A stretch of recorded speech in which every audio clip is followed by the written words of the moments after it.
नमस्कार दोस्तों, मेरे चैनल में आप सभी का स्वागत है।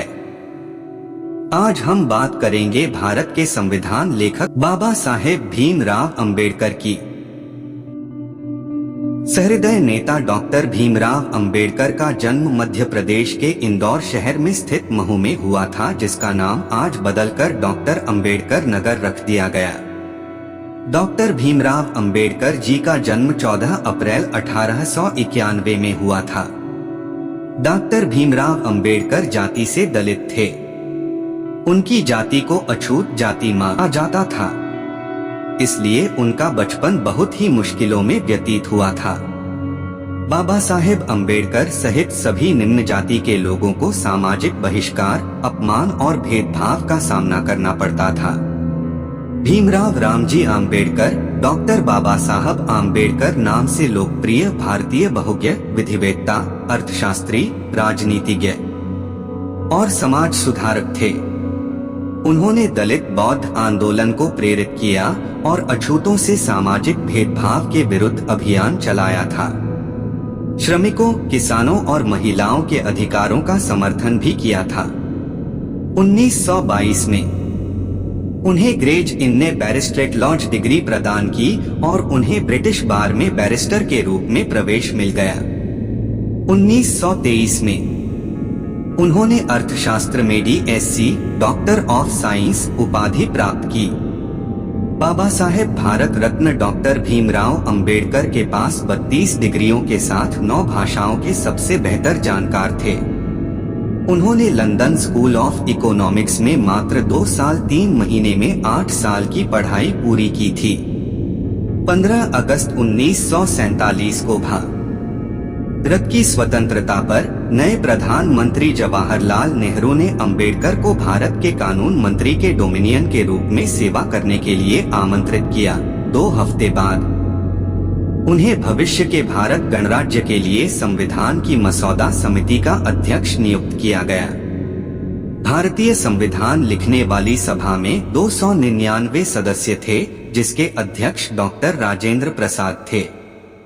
संविधान सभा ने 26 नवंबर 1949 में अपना काम पूरा कर लिया और 26 जनवरी 1950 को यह संविधान लागू हुआ। इसी दिन की याद में हम हर वर्ष 26 जनवरी को गणतंत्र दिवस के रूप में मनाते हैं। संविधान की पहले पन्ने में राम, सीता और लक्ष्मण की तस्वीर है। वर्तमान में 448 अनुच्छेद एवं 12 अनुसूचियां, जिसे 25 भागों में बांटा गया है। निर्माण के समय 395 अनुच्छेद, 8 अनुसूचियां थी और 22 भागों में विभाजित था।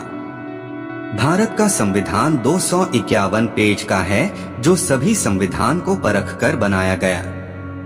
यह संविधान 26 नवंबर 1949 को पारित हुआ तथा 26 जनवरी 1950 को लागू हुआ था, लेकिन इसकी घोषणा 15 अगस्त 1947 को भारत के स्वतंत्र होने के पश्चात हुई थी। आइए सुनते हैं बाबा साहेब भीमराव अंबेडकर के अनमोल विचार। राजनीति में हिस्सा न लेने का सबसे बड़ा दंड यह है कि अयोग्य व्यक्ति आप पर शासन करने लगता है। एक विचार को प्रसार की उतनी ही आवश्यकता होती है जितना कि एक पौधे को पानी की आवश्यकता होती है, नहीं तो दोनों मुरझाएंगे और मर जाएंगे। बुद्धि का विकास मानव के अस्तित्व का अंतिम लक्ष्य होना चाहिए। छीने हुए अधिकार भीख में नहीं मिलते, अधिकार वसूल करना होता है। मैं बहुत मुश्किल से इस कारवां को इस स्थिति तक लाया हूँ। यदि मेरे लोग, मेरे सेनापति इस कारवां को आगे नहीं ले जा सकें, तो पीछे भी मत जाने देना। महात्मा आए और चले गए, परंतु अछूत अछूत ही बने हुए हैं।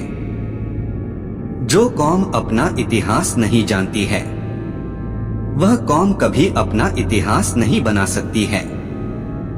अगर मुझे लगा कि मेरे द्वारा बनाए गए संविधान का दुरुपयोग किया जा रहा है, तो सबसे पहले मैं इसे जलाऊंगा। शिक्षा महिलाओं के लिए भी उतनी ही जरूरी है जितनी पुरुषों के लिए। मंदिर जाने वाले लोगों की लंबी कतारें, जिस दिन पुस्तकालय की ओर बढ़ेंगी, उस दिन मेरे इस देश को महाशक्ति बनने से कोई रोक नहीं सकता है। इस पूरी दुनिया में गरीब वही है जो शिक्षित नहीं है। इसलिए आधी रोटी खा लेना, लेकिन अपने बच्चों को जरूर पढ़ाना। जिसे अपने दुखों से मुक्ति चाहिए, उसे लड़ना होगा, और जिससे लड़ना है उसे उससे पहले अच्छे से पढ़ना होगा, क्योंकि ज्ञान के बिना लड़ने गए तो आपकी हार निश्चित है।